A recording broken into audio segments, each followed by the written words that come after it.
Il y a quelques jours, le journal L'Équipe faisait une consultation pour désigner le 11 de légende de l'équipe de France. Parmi les milieux et attaquants nominés, on trouvait bien sûr Raymond Kopa, Michel Platini ou Zinedine Zidane. Mais pourtant, pas une trace de celui qui fut longtemps considéré comme un des meilleurs joueurs de l'histoire du football, devenu une idole des Français en l'espace de quelques semaines. La presse française l'avait appelé la perle noire, les médias espagnols, le pied de Dieu. Retour aujourd'hui sur la trajectoire d'une légende oubliée. Mohamed Larbi Ben Barek naît à Casablanca vers 1917. Orphelin très jeune, Larbi joue avec les enfants de son âge dans le quartier populaire de Casablanca. Après avoir joué pour l'équipe de son quartier, il rejoint en 1934 l'Ideal Club de Casablanca, petite formation de 2e division marocaine.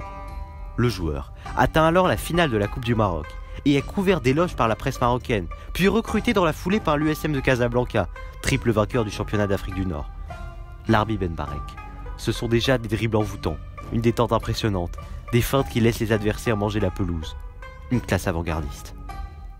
Grâce au football, je suis devenu quelqu'un, affirmera-t-il plus tard. C'est alors au tour de l'Olympique de Marseille de s'intéresser au phénomène. Débarqué dans la cité phocéenne depuis la cale du bateau, Ben Barek ne joue qu'une saison à l'OM, mais cela suffit pour impressionner son monde. Formant un duo de feu avec Emmanuel Aznar, il inscrit 12 buts cette année-là. Le quotidien Paris Soir commente alors dans son édition du 16 octobre 1938. Ce Larbi Ben Barek est une perle. Il est plein d'allant et est doué d'une virtuosité sur la balle, qui en a fait, dès ses débuts dans l'équipe de Marseille, une des grandes vedettes. Alors que le prochain rassemblement de l'équipe de France approche à grands pas, une question se pose de plus en plus. Larbi Ben Barek est immensément talentueux et donc candidat probable à la sélection nationale. Problème, il est marocain. En effet, le Maroc est alors une colonie française, et la question est de savoir quelle est la nationalité de ses ressortissants. En l'absence de règles uniformes, chaque fédération sportive la joue alors à sa sauce. En boxe, les Marocains restent marocains, tandis qu'en athlétisme, ils sont considérés comme français. Au final, devant le talent du joueur, la Fédération française de football ne résiste pas, et 4 mois après son arrivée en France, le sélectionneur des Bleus, Gaston Barreau, décide de le convoquer pour un déplacement en Italie. Dès son premier entraînement, Ben Barek ne tarde pas à séduire ses nouveaux coéquipiers. Le journal Ce Soir parle de lui comme d'un nouvel international de classe. Cependant, le jour de la rencontre face à l'Italie, le public napolitain est hostile et hue bruyamment les Bleus. Mais c'est bien Ben Barek, malgré une excellente performance, qui en souffre le plus, dans un contexte d'avant-guerre de plus en plus pesant. Un contexte parfaitement résumé par la déclaration du sélectionneur italien Vittorio Pozzo. En effet, après la victoire des siens, il déclare à son homologue français « Votre nouvel inter, Ben Barek, m'a beaucoup plu. Comme tous les Noirs, il est meilleur technicien que tacticien, mais il possède néanmoins de jolies qualités. » Ben Barek répond vite à ses détracteurs. D'abord en entonnant la Marseillaise à plein poumon, et puis surtout grâce à son inimitable talent. Face à la Pologne au Parc des Princes, Ben Barek offre 2 passes décisives et est désigné homme du match, puis inscrit son premier but en international face à la Hongrie. Cette fois-ci, ça y est, les cœurs des supporters français sont conquis. Le pays tient un joyau. À la mi-temps de la rencontre face à la Pologne, les supporters français chantent en son honneur. Ben Barek fait la une de tous les journaux.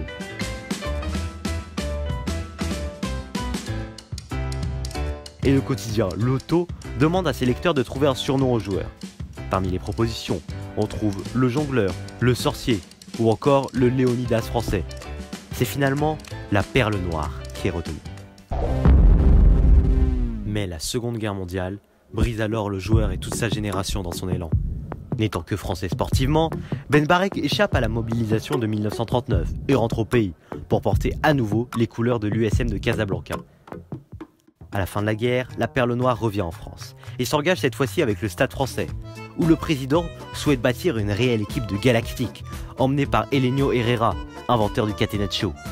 Le transfert est alors estimé à 1 million de francs, record de l'époque. Oui, il y a en effet quelques airs de Neymar avant l'heure. À environ 28 ans, Ben Barek brille toujours, à tel point que c'est désormais l'Atlético de Madrid qui souhaite le recruter.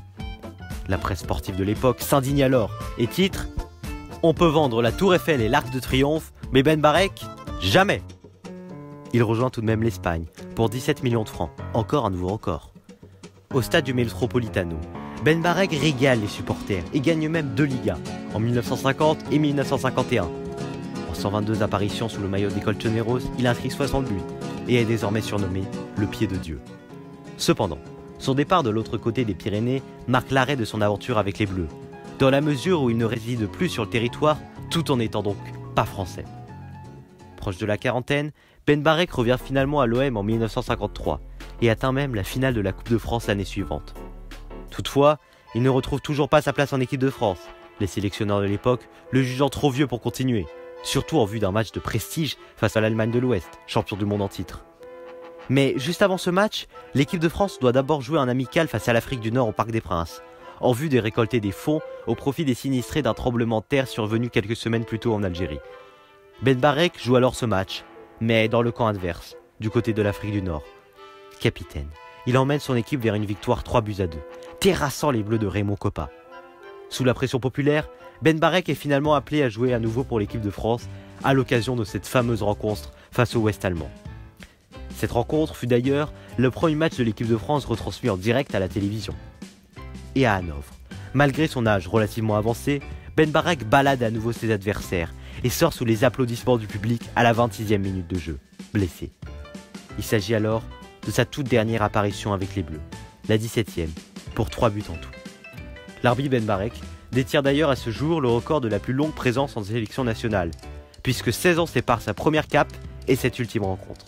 Après une ultime purge en Algérie, puis une brève carrière d'entraîneur, le joueur meurt finalement en 1992, chez lui, à Casablanca, dans l'indifférence presque générale. Alors, comment se fait-il que Larbi Ben Barek soit aujourd'hui si peu reconnu ? On peut penser à diverses hypothèses. D'abord, sa double identité, qu'il a suivie toute sa vie, ni entièrement français, ni entièrement marocain. Cependant, ce raisonnement serait bien trop simpliste pour un homme qui a toujours porté haut les couleurs des deux nations et qui a su se faire aimer par ces deux peuples grâce à son talent exceptionnel. Ou alors, serait-ce dû au fait que Larbi Ben Barek n'a jamais joué une Coupe du Monde, n'a pas participé à l'épopée de 1958 avec Kopa, Fontaine et les autres. Larbi Ben Barek a marqué une génération, et le problème réside peut-être ici. La mémoire collective autour de ce fabuleux joueur n'aura pas résisté à l'épreuve du temps, et l'immortalité semble destinée aux grandes épopées, celles de 1958, 1984, 1998, et enfin 2018. Mais qu'importe, Larbi Ben Barek a marqué une génération, et cela lui a suffi pour devenir l'idole de l'icône de ce sport. Ainsi, au détour d'un voyage au Maroc, Pelé affirmait « Si je suis le roi du football, alors Ben Barek en est le dieu ».